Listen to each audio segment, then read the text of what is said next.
are Margie and Tommy? Answer. Margie was 11 and Tommy was 13 years old. 2. What did Margie write in her diary? Quote. Answer. In her diary Margie wrote, "Today the 17th of May 2157 Tommy found a real book." Quote. 3. How Margie ever seen a book before? Answer. No, Margie had never seen a book before. 4. What things about the book did she find strange? Answer. When Margie turned the yellow and crinkly pages of the book, she found the words of the book were still instead of moving the way they were supposed to on a screen.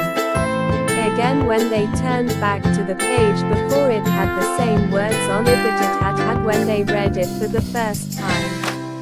So Margie found these things strange about the book. 5. What do you think a telebook is? Answer. A telebook is a book which is displayed on the television screen. 6. Where was Margie's school? Did she have any classmate? Answer. Margie's school was located in Hume House. It was right next to her bedroom. No, she did not have any classmate. 7. What subject